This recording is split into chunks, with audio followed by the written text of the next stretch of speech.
સમાચારમાં આગળ વાત કરીશું તો જામજોધપુર વિધાનસભા ક્ષેત્રમાં રસ્તાઓની ખરાબ સ્થિતિના વિરોધમાં આમ આદમી પાર્ટીના ધારાસભ્ય હેમંત ખવ્વા ઈશ્વરિયાથી જામજોધપુર સુધીની 16 કિલોમીટરની પદયાત્રા કરી મામલતદાર કચેરીએ પહોંચ્યા।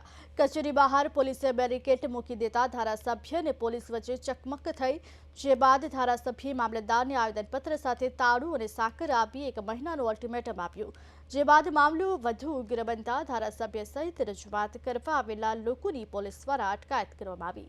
ધારાસભ્ય હેમંત ખવ્વાએ જણાવ્યું હતું કે સરકારનું ધ્યાન દોરવા માટે બાળકોને સાથે રાખી 16 કિલોમીટરની પદયાત્રા કરી છે। અમે મામલતદારને આવેદનપત્ર સાથે તાળું અને સાકર આપી છે।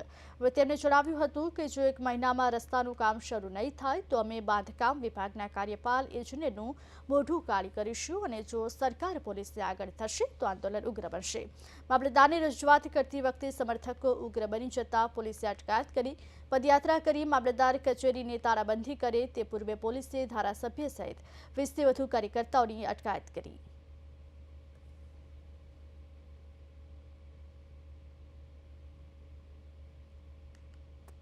जामजोधपुर तहसील में ईश्वरिया से लेकर जामजोधपुर तक 16 किलोमीटर की दूरी है। ये रोड आज से 2 साल पहले गवर्नमेंट ने मंजूर की थी।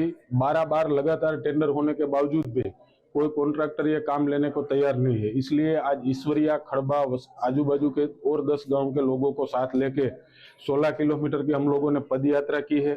इस रोड को बनाने के लिए बार बार मैं लगातार 4 बार मुख्यमंत्री जी को भी मिला हूँ, 21 बार उनको लेटर भी लिखे हैं और विधानसभा के गृह में भी बार बार यह मुद्दा मैंने उठाया है। उसके बावजूद भी पिछले 2 सालों से काम मंजूर हो जाने के बावजूद भी ये रोड